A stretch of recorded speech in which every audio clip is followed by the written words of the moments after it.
परमेश्वर को हम धन्यवाद देते हैं और हम भजन संहिता 42 को देखेंगे। और भजन संहिता 42 ये एक निर्वासित व्यक्ति की प्रार्थना जो प्रधान बजाने वाले के लिए कोरह वंशियों का मशकील है। तो ये कोरह वंशियों के द्वारा ये भजन संहिता बोला गया है। तो इस भजन संहिता 42 में एक बहुत ही भावनात्मक और आत्मिक बात को हम देखते हैं। ये एक भावनात्मक और आत्मिक भजन है जिसमें एक व्यक्ति की आत्मा परमेश्वर की उपस्थिति के लिए गहरी प्यास और लालसा को व्यक्त करती है। Hallelujah, hallelujah. तो हम लोग यहाँ पर एक व्यक्ति की आत्मा को परमेश्वर की उपस्थिति के लिए हम देखते हैं कि वो कैसे गहरी प्यास उसके अंदर है। और यह भजन हमें यह सिखाता है कि जब हम कठिनाइयों, अकेलेपन या निराशा में हों तब भी हमें परमेश्वर पर अपनी आशा बनाए रखनी चाहिए। तो ये भजन संहिता में क्या क्या सिखा रहा है? हमें परमेश्वर की उपस्थिति के लिए, परमेश्वर के लिए एक गहरी प्यास होना चाहिए, भूख होना चाहिए, लालसा होनी चाहिए, है ना। अभी क्या हो रहा है कि हम कुछ समय तक प्रभु के साथ चलते हैं और उसके बाद हमारी भूख और प्यास खत्म होने लगती है। तब हम बाइबल के अनुसार नहीं चलते, फिर हम चर्च के अनुसार चलना बंद कर देते हैं। तब हम पास्टर की बातों का अनुकरण करना बंद कर देते हैं। ये इस बात का प्रमाण है कि हमारे अंदर धीरे धीरे प्यास क्या हो रही है? हाँ, समाप्त होते जा रही है। अब हमारा इंटरेस्ट, हमारी रुचि परमेश्वर में, प्रभु के वचन में, प्रभु की उपस्थिति के लिए उतनी नहीं है। पहले हम प्रभु की उपस्थिति में आते थे तो ऐसे बाप रे ऐसा झूमते थे, परमेश्वर से हम चाहते थे प्रभु हमें स्पर्श करे। अभी हम खड़े होकर कई बार देखते रहते हैं आंखें खोलकर। कई लोग तो गाते ही नहीं है। ये जो हमारा ऐसा करना है, हमारा परमेश्वर के प्रति गुनगुनापन, ठंडेपन को दिखाता है। अब भूख नहीं है, प्यास नहीं है, क्योंकि अब प्रभु में आ गए हैं तो हमको जाना तो पड़ेगा।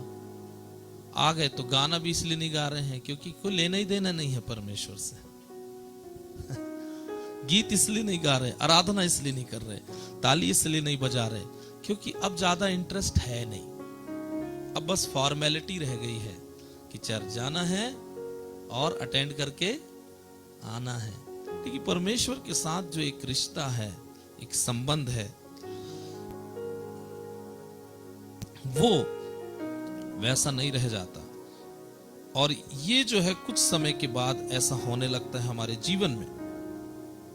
तो मेरे प्रियो, हमें परमेश्वर की उपस्थिति के लिए, परमेश्वर के लिए गहरी प्यास को और लालसा को रखना है।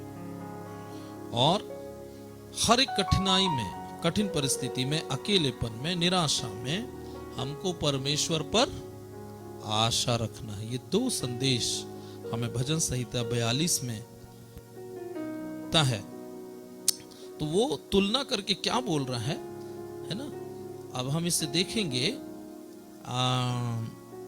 एक पद से लेकर, और यहां पर ऐसा बोलता है, जैसे हिरणी नदी के जल के लिए हाँफती है वैसे ही हे परमेश्वर मैं तेरे लिए हाँफता हूं। जैसे हिरण जंगल में पानी के लिए इधर जाना, उधर जाना, इधर दौड़ना, उधर दौड़ना, और दौड़ दौड़ के वो क्या होने लगती है? हाँफने लगती है पानी के लिए। और यदि पानी ना मिले तो क्या हो जाएगा? मर जाएंगे। इसलिए वो पानी के लिए, हाँ, जब प्यास लगती तो भागती इधर उधर हिरणी। तो तुलना किया है तो जैसे हिरनी पाने के लिए हाँफती है, प्यासी है, भागती है, वैसे ही हे परमेश्वर मैं तेरे लिए हाँफता हूं। मुझे चर्च जाना है, मुझे आज आराधना करना है, आज मैं प्रभु का दर्शन पाना है, आज प्रभु मुझसे बातचीत करना चाहिए अपने वचन से, आज प्रभु मुझे स्पर्श करना चाहिए। ऐसा यदि सोचकर, ऐसी भावना लेकर यदि नहीं आते हैं कि चर्च केवल मृत दशा में, चर्च नहीं, आप एक मृत दशा में हैं, हम एक मृत दशा में हैं। Hallelujah, hallelujah. प्रभु की उपस्थिति यदि आए, प्रभु की उपस्थिति है और आप शांत हैं, आप कोई असर नहीं है आपके जीवन में, हमारे जीवन में, तो इसका मतलब यह है कि अब हमारा इंटरेस्ट परमेश्वर से ज्यादा नहीं है, वचन में नहीं है। यहां पर भजनकार इस प्रकार से कहता है दूसरे पद में, जीवते ईश्वर, हाँ परमेश्वर का मैं प्यासा हूं, मैं कब जाकर परमेश्वर को अपना मुंह दिखाऊंगा। आपको पता है ये क्या बोल रहा है? मैं कब प्रभु की उपस्थिति में जाऊं, कब जल्दी से काम खत्म हो जाए, जल्दी से मैं काम खत्म करके परमेश्वर के चरणों में जाना चाहता हूं, मैं प्रभु की उपस्थिति में जाना चाहता हूं, प्रभु से प्रार्थना करना चाहता हूं, कब जाके मैं अपना मुख परमेश्वर को दिखाऊं। अरे पास्टर जी समय नहीं है, टाइम नहीं मिलता है। परमेश्वर के चरणों में नहीं बैठना, प्रार्थना नहीं करना, प्रभु की उपस्थिति में ना जाना, यह भी दिखाता है कि हम आत्मिक रीति से क्या हैं, तृप्त हो गए हैं। अब हम परमेश्वर की प्यास हमारे अंदर नहीं है, वो भूख नहीं है, वो परमेश्वर को पाने का मन नहीं है। लेकिन ये भजनकार क्या कहता है, मैं कब जाकर अपना मुंह परमेश्वर को दिखाऊं। तो सोचो, यदि ये ऐसा प्यासा होगा तो उसको वो दिन भर एक काम में, ये काम में, वो काम में व्यस्त नहीं रहा होगा, या होता होगा तो वो ये बोलता होगा, मैं जल्दी जल्दी इसको कंप्लीट करता हूँ, जल्दी से कर लेता हूँ, जल्दी से कपड़े धो लेता हूँ, जल्दी से यहाँ चले जाता हूँ, जल्दी से वो कर लेता हूँ, ताकि मैं जल्दी से प्रभु के चरणों में बैठूंगा, प्रार्थना करूंगा, उपवास करूंगा। नहीं तो दिन भर आप झाड़ू लगाए रहे हैं, साफ हो ही रहा है, कपड़े धुले ही जा रहे हैं। क्यों? क्योंकि अंदर ये नहीं है कि मुझे परमेश्वर के चरणों में बैठना, नहीं बैठना ज्यादा इंपॉर्टेंट नहीं है। लेकिन यदि ये इंटरेस्ट आ जाए कि मैं कब परमेश्वर के पास जाऊं, प्रभु को अपना मुंह दिखाऊं, तो आप सब काम को जल्दी जल्दी जल्दी जल्दी निपटा करके आप परमेश्वर के चरणों में बैठेंगे। Hallelujah, thank you Jesus. तो ये भजनकार क्या बोल रहा है कि जैसे हिरनी नदी के जल के लिए हाँफती है, ऐसी मैं परमेश्वर आपके लिए हाँफता हूं।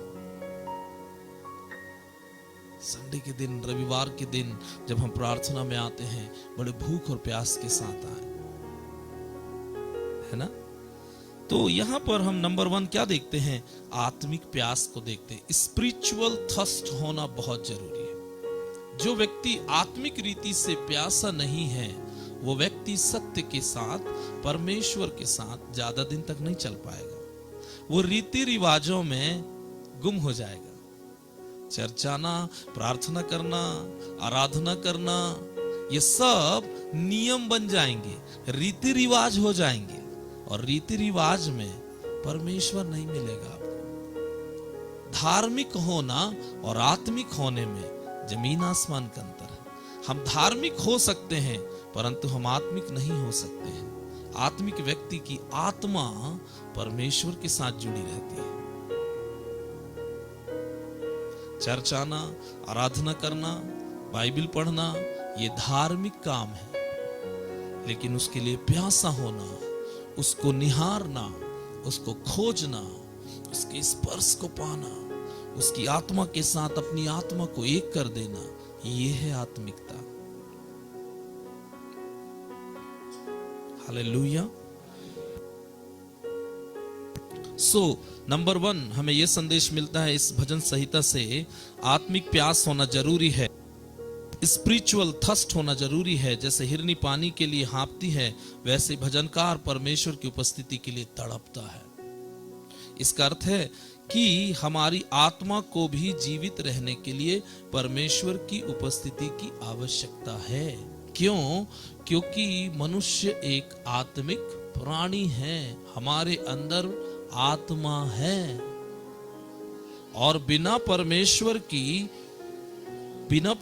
की उपस्थिति, बिना परमेश्वर के साथ जुड़े हमारी आत्मा तड़पना चाहिए।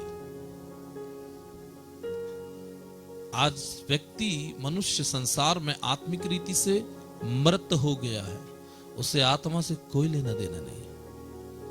रोटी कपड़ा मकान के लिए बस जीवन जी रहा है।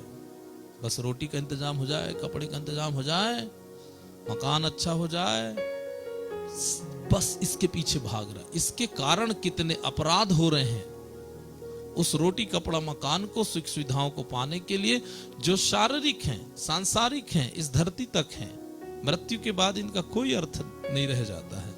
उस चीज को पाने के लिए वो सकल कर्म कर रहा है और अपनी आत्मा के लिए कुछ नहीं कर रहा है, और आत्मा मृत दशा में हो गई। हमारे अंदर जो परमेश्वर का अंश है, जो परमेश्वर की आत्मा का जो भाग है, वो मृत हो गया। आज मनुष्य के अंदर बीमारी, श्राप, बंधन क्यों है मालूम है? यदि हमारी आत्मा परमेश्वर की आत्मा के साथ एक हो जाए, तो परमेश्वर की आत्मा चंगा करने वाली आत्मा है, उसमें बीमारी थोड़ी ना, उसमें छुटकारा है, उसमें शांति है, उसमें आनंद है। यदि हमारी आत्मा परमेश्वर की आत्मा के साथ एक होगा, तो परमेश्वर जो आनंद देने वाला है, शांति देने वाला है, छुटकारा देने वाला है, प्रेम से भरा हुआ है,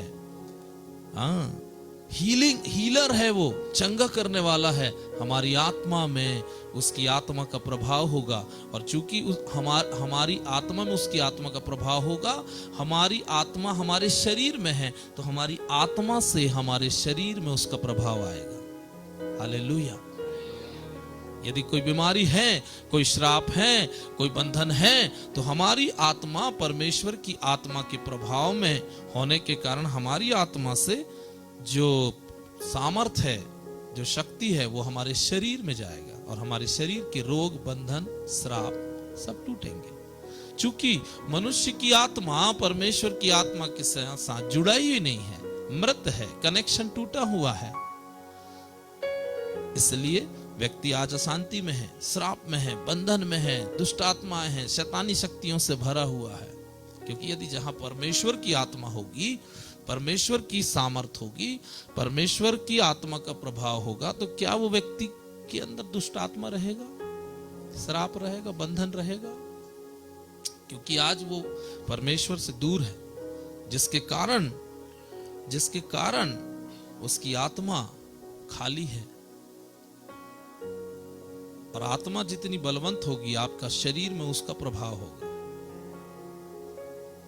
हालेलुया, हालेलुया। सो दूसरा हमें जो संदेश इस भजन संहिता से मिलता है, वो हमें मिलता है पद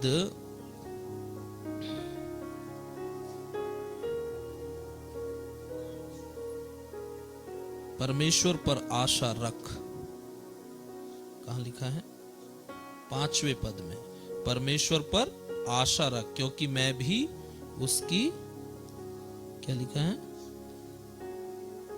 हाँ, हे मेरे प्राण, तू क्यों गिरा जाता है, तू अंदर ही अंदर क्यों व्याकुल है, परमेश्वर पर आशा लगाए रहे, क्योंकि मैं उसके दर्शन से उद्धार पाकर फिर उसका धन्यवाद करूंगा। परंतु यदि हम यहाँ देखें 3 पद से, मेरे आंसू दिन और रात मेरे आहार हुए हैं, और लोग दिन भर मुझसे कहते रहते हैं, तेरा परमेश्वर कहाँ है? यह स्मरण करके मेरा प्राण शोकित हो जाता है कि मैं कैसे भीड़ के संग जाया करता था। मैं जय जयकार और धन्यवाद के साथ उत्सव करने वाली भीड़ के बीच में परमेश्वर के भवन को धीरे धीरे जाया करता था। मतलब वो ये क्या बताता है कि एक समय आता है कि जब हम आत्मिक रीति से धीरे धीरे क्या होने लगते हैं, गिरने लगते हैं, हाँ, हटने लगते हैं। पहले बड़े जोश से जाते थे, हाँ, आज आराधना है, आज परमेश्वर की प्रार्थना है, आज उपवास है, आज जूम मीटिंग है, आज यहाँ प्रभु के दास आ रहे हैं, ये मीटिंग हो रहा है। हम पहले जोश दिखाते थे। और आप तो वो इस बात को स्मरण करके क्या बोल रहे हैं कि यह स्मरण करके मेरा प्राण शोकित हो जाता है कि मैं कैसे भीड़ के संग पहले जाया करता था, अब जाना बंद हो गया। अब गए तो गए, नहीं गए तो नहीं गए। आए तो आए, नहीं आए तो नहीं आए, किए तो किए, नहीं किए तो नहीं किए, सब चलता है। तो वो अपने डाउनफॉल को भी याद कर रहा है कि मैं कैसे था और अभी कैसे हो गया हूं। मैं पहले कैसे गर्म जोशी से परमेश्वर के साथ चलता था, परमेश्वर की आराधना करता था, उस पर विश्वास करता था, लेकिन अब मैं कैसा हो गया हूं। तब वो 5वें पद में कहता है, हे मेरे प्राण तू क्यों गिरा जाता है, तू अंदर ही अंदर क्यों व्याकुल है। ये व्याकुलता किस बात की है? क्या परमेश्वर से आप दूर हो गए, पिता से आप दूर हो गए, सत्य से आप दूर हो गए, तो अंदर प्राण क्या हो रहा है? हाँ, व्याकुल हो रहा है। यदि आपका प्राण व्याकुल नहीं हो रहा है, हमारा प्राण, मेरा प्राण व्याकुल नहीं हो रहा है, इसका मतलब हम टोटल मृत दशा में पहुंच गए। आपका कॉन्सियस, हमारा कॉन्सियस यदि हमको गिल्ट में नहीं डाल रहा है, मैं पहले कैसे आराधना करता था, मैं कैसे प्रार्थना करता था, कैसे वचन में चलता था, कैसे मैं आज्ञा मानता था, कैसे मैं चर्च जाता था, कैसे मैं दान देता था, कैसे मैं परमेश्वर के लिए कुछ करता था, मेरे अंदर एक वो था। ये हमारे मन के अंदर एक व्याकुलता होनी चाहिए। तब क्या बोल रहा है, देखिए, अपने मन से ये बोल रहा है, अपने प्राण से कह रहा है, परमेश्वर पर आशा लगाए रहे। हेलो, आप सुन रहे हैं? कई बार हम डाउन में जाएंगे, कई बार हम निराश हो जाएंगे, कई बार हम वैसे आत्मिक रीति से जैसे चलते थे वैसे नहीं चलेंगे, ठंडापन आ जाएगा। परंतु अपने आप से एक बात को कहता है, परमेश्वर पर आशा लगाए रहे। तो कठिन समय में भी क्या करना है? हमें आशा रखना है, परमेश्वर में विश्वास रखना है।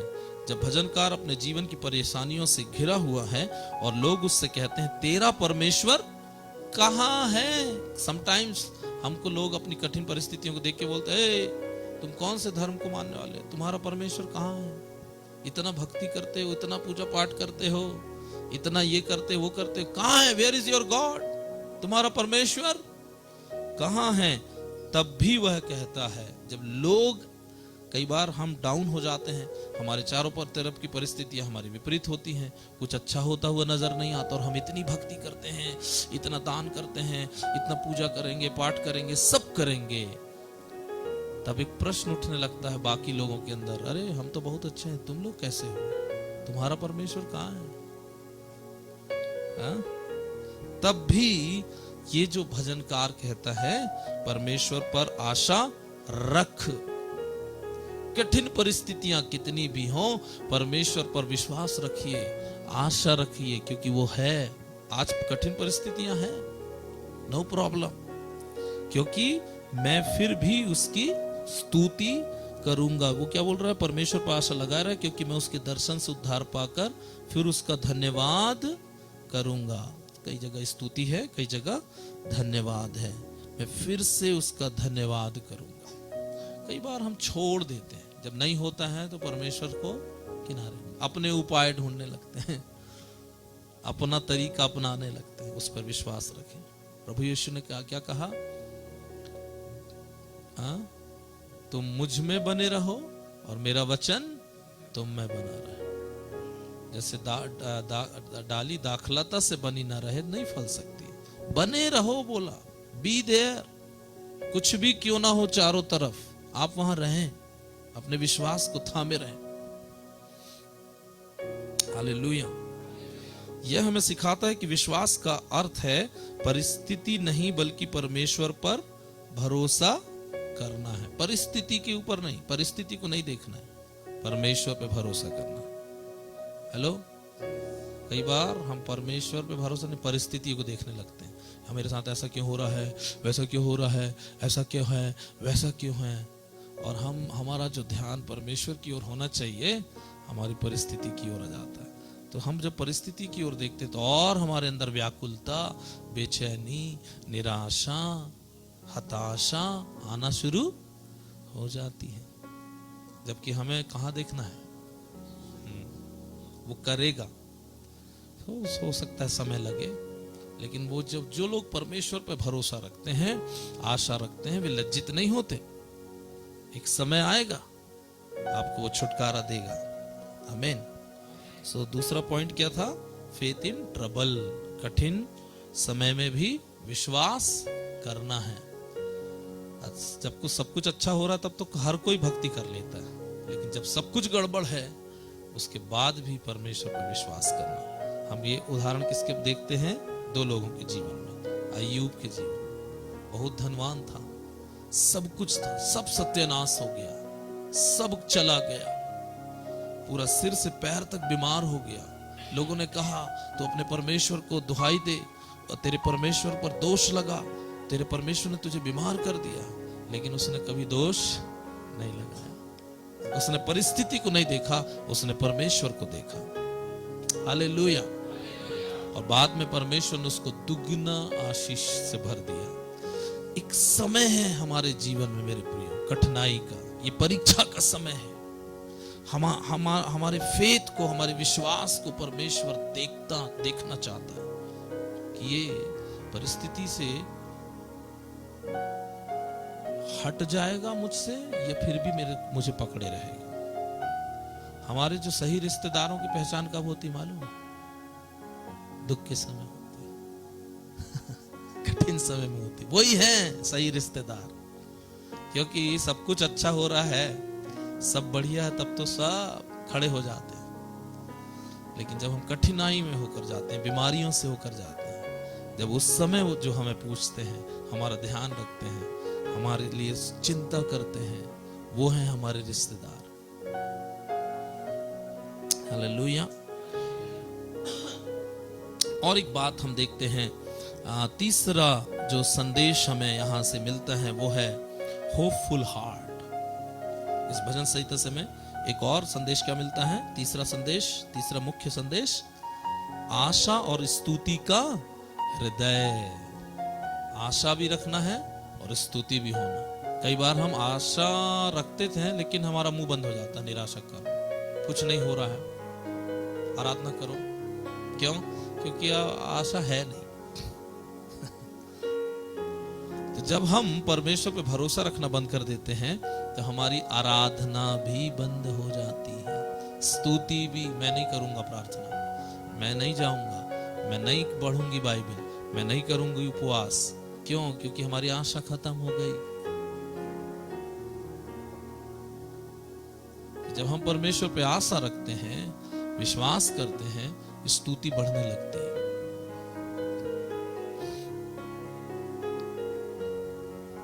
हालेलुया। तो हमें क्या करना है? आशा और स्तुति का हृदय रखना है। भजन में दुख और निराशा के बीच में एक आशा की किरण दिखाई देती है। हमेशा याद रखना, चाहे कितना कठिन परिस्थिति हो, कितना दुख हो, परमेश्वर एक जगह, एक दरवाजा आपके लिए हमेशा खोल के रखेगा। आमीन। हालेलुया। आप ये नहीं सोचना अब तो खत्म, फिनिश, कुछ नहीं होने वाला। नो, परमेश्वर दयालु परमेश्वर है, हमें इतना भी निराशा में, परिस्थिति में नहीं फंसने देगा कि हम टोटल टूट जाएं। वो एक दरवाजा आपके लिए, मेरे लिए खोल के रखेगा। एक आशा की किरण जरूर होगी। आमीन। लेकिन वो कब दिखाई देगी? जब परमेश्वर के चरणों में हम जाएंगे, उसकी उपस्थिति में हम जाएंगे। आमीन। सो चाहे मन गिर जाए, हमें अपने आप से कहना चाहिए, परमेश्वर पर आशा रख। कोई आके नहीं बोलेगा आपको, खुद को बोलना है, ए परमेश्वर पे आशा रख। कई बार हम लोग ये सोचते हैं कि कोई आके बोले हमसे, परमेश्वर पे आशा रखो भैया, सब कुछ अच्छा होगा। कई बार कोई लोग नहीं मिलेंगे, खुद को बोलना पड़ेगा, ए शरद भाग रही, परमेश्वर पे आशा रख, विश्वास कर, वो अच्छा करेगा, वो जीवित है, आमेन, वो छुटकारा देगा। सो चाहे मन कितना भी टूट जाए, गिर जाए, क्या करना है? परमेश्वर पर आशा रखना। छठे पद से बोलता है, हे मेरे प्राण, हे मेरे परमेश्वर, मेरा प्राण मेरे भीतर गिरा जाता है, इसलिए मैं यरदन के पास के देश से और हरमोन के पहाड़ों और मिस्गार की पहाड़ियों के ऊपर से तुझे स्मरण करता हूँ। मेरा प्राण गिरा जाता है। कई बार प्रभु है, सत्य है, उसके बाद भी हम लोग क्या होने लगते हैं? गिरने लगते हैं। तो वो क्या बोल रहा है, वहां यरदन के पास का जो देश है ना, वो ऊंचे पहाड़ है एक्चुअली। तो वो जो यहाँ बता रहा है, वो बोलता है मैं उन पहाड़ों से तुझे क्या करूंगा?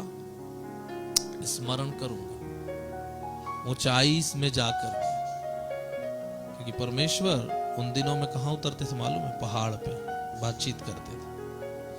आगे लिखा है, तेरी जलधाराओं का शब्द सुनकर जल जल को पुकारता है। तेरी जलधाराओं का शब्द सुनकर जल जल को पुकारता है। तेरी सारी तरंग और लहरों में मैं डूब गया हूं, तो भी दिन को यहोवा अपनी शक्ति और करुणा प्रकट करेगा, और रात को भी मैं उसका गीत गाऊंगा और अपने जीवन दाता ईश्वर से प्रार्थना करूंगा। हालेलुया। सो क्या करना है? प्रार्थना को बंद नहीं करना है। कितना प्रॉब्लम आए, प्रार्थना बंद नहीं करना, और करना, और प्रॉब्लम और प्रार्थना, और प्रॉब्लम और उपवास। ये जो दुष्ट है, अंधकार की शक्तियां हैं, ये परिस्थितियां ही इसलिए लाती हैं कि हम किससे? परमेश्वर से दूर हो जाएं। वो क्या बोल रहा है? तो भी दिन को परमेश्वर यहोवा अपनी शक्ति और करुणा प्रकट करेगा, और रात को भी मैं उसका गीत गाऊंगा और अपने जीवन दाता ईश्वर से प्रार्थना करूंगा। 9वें पद में, मैं ईश्वर से जो मेरी चट्टान है कहूंगा, तू मुझे भूल गया। मैं शत्रु के अंधेर के मारे क्यों शोक का पहरावा पहने हुए चलता फिरता हूं। मैं ईश्वर से जो मेरी चट्टान है कहूंगा, तू मुझे क्यों भूल गया। फिर प्रश्न क्या आ रहा है?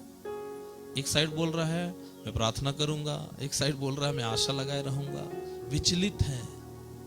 जब हम परिस्थितियां में पड़ते हैं, प्रॉब्लम में घिरते हैं, तो हम क्या होने लगते हैं? हाँ, कभी वो डाउन हो रहा, कभी वो अप हो रहा, कभी आशा रख रहा, कभी वो क्या बोल रहा, मैं ईश्वर जो मेरी चट्टान है कहूंगा, तू मुझे भूल गया। मतलब क्या बोल रहा? क्यों मुझे इस परिस्थिति में पड़ने दिया? यदि तू मेरी चट्टान है, तू मेरा परमेश्वर है, तो मेरे चारों तरफ ये परिस्थिति क्यों है? क्यों ये समस्या है मेरे जीवन में? ऐसा प्रश्न करूंगा बोल रहा है। फिर क्या बोलता है? मैं शत्रु के अंधेर के मारे जो शोक का पहरावा पहने हुए चलता फिरता हूं। 10वें पद, मेरे सताने वाले जो मेरी निंदा करते हैं, मानो उससे मेरी हड्डियां चूर चूर होती हैं, मानो कटार से छिदी जाती हैं, क्योंकि वे दिन भर मुझसे कहते रहते हैं, तेरा परमेश्वर कहाँ है। एक तो बीमारी है, प्रॉब्लम है, समस्या है, ऊपर से मैं विश्वास रखा हुआ हूं, तो ऊपर से और जो लोग हैं सांत्वना देने की बजाय क्या बोल रहे हैं? तेरा परमेश्वर, तू ऐसा क्यों है, तेरे जीवन में ऐसा क्यों है, तेरे जीवन में यूं क्यों है।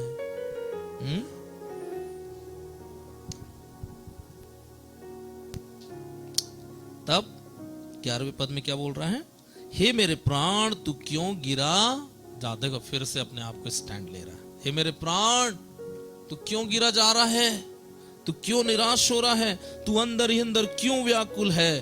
परमेश्वर पर भरोसा रख, क्योंकि वह मेरे मुख की चमक और मेरा परमेश्वर है, मैं फिर उसका धन्यवाद करूंगा।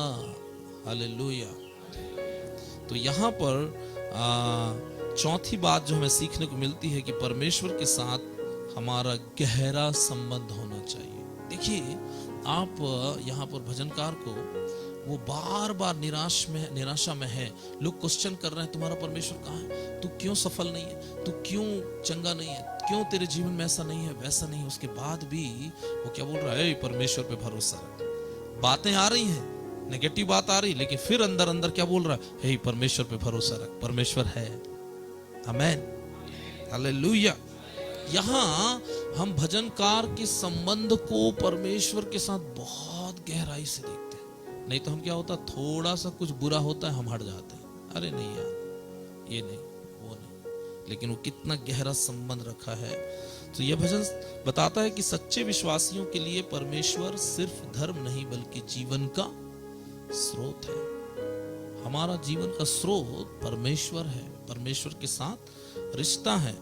पांचवी बात, प्रार्थना और स्तुति की शक्ति, power of prayer and praise. भजनकार निराशा में भी प्रार्थना और स्तुति करता है। निराश हो तो भी प्रार्थना करो। हेलो, अरे क्यों प्रार्थना नहीं कर रहे हैं पास्टर जी, मैं ना निराश हूं, क्यों चर्च नहीं आ रहा, मेरे को अच्छा नहीं लग रहा था, अब क्या करूंगी जाके, कोई हल नहीं मिल रहा, उत्तर नहीं मिल रहा। प्रार्थना करो, नहीं आज मेरा मन नहीं कर रहा, निराश है, हताश है, मेरे को ना अच्छा नहीं हो रहा सर। आप अपना उपाय ढूंढ लोगे क्या खुद से, कहीं मिलेगा?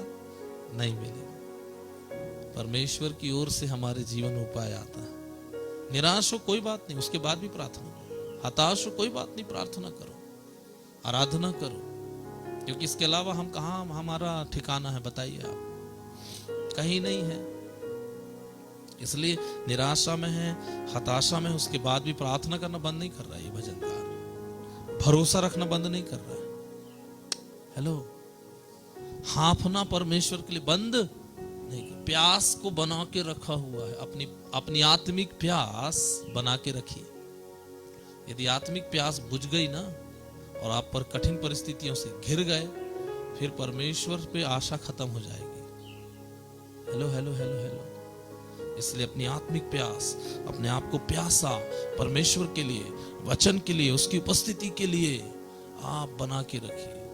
मेरा एक लाइफ का एक भाग है जहां पर मैं अपने आप को परमेश्वर के लिए प्यासा बना के रखा रहता हूं, क्योंकि परिस्थितियां आती हैं हमें निराश करने के लिए। ऐसा नहीं कि आपके जीवन में, मेरे जीवन में भी, लेकिन एक पॉइंट है मेरे लाइफ में जहां मैंने परमेश्वर के लिए वो पूरे उस जगह को रख के रखा है। वो जगह पे न मेरी वाइफ है, न वहां मेरा बच्चा है, न वहां मेरी बेटी है, न मेरे माता पिता है, न कोई दुनिया की कोई चीज वो जगह नहीं ले सकता। वो परमेश्वर के लिए रिजर्व है और वो मुझे शक्ति देता है। जब मैं निराशा में होता हूँ, जब मैं हताशा में होता हूँ, वो स्रोत है जो मुझे कनेक्ट करके रखता है। इसलिए बहुत क्विक निकल के बाहर आ जाता हूँ। लेकिन यदि आपने अपने जीवन की हर जगह को अपने लिए ही यूज करने के लिए रखा है, तब आप टूट जाएंगे, आप गिर जाएंगे। इसलिए आज 22 साल से प्रभु के साथ चल रहे, ठंडे हो जाते हैं, निराश हो जाते हैं, मैं भी परिस्थिति से घिर जाते हैं, लेकिन एक पॉइंट, एक दरवाजा, एक खिड़की खोल के रखो खुदा के लिए। Hallelujah, hallelujah. और वो आपको गिरने नहीं देगा, वो आपको उठाएगा। जिसका भरोसा परमेश्वर के ऊपर होता है और जो परमेश्वर से प्रार्थना करता है और जो परमेश्वर के लिए प्यासा है, उसके लिए जरूर उपाय आएगा, जरूर उत्तर आएगा। क्योंकि परमेश्वर हमें परिस्थितियों में देख करके मजा नहीं लेता है। हाँ? जब हम कठिन परिस्थितियों में घिरे रहते हैं, जब लोग हमारे ऊपर उंगली उठाते हैं, लोग जब हमारे विषय में कुछ बोलते हैं, परमेश्वर हमारे लिए एक सुंदर योजना बना के रखता है। वो एक प्लान बना के रखता है ताकि वो आपको और मुझको वहां से निकाले। हालेलुया। परमेश्वर इस भजन संहिता के द्वारा हम सबको बहुत बहुत आशीष दे।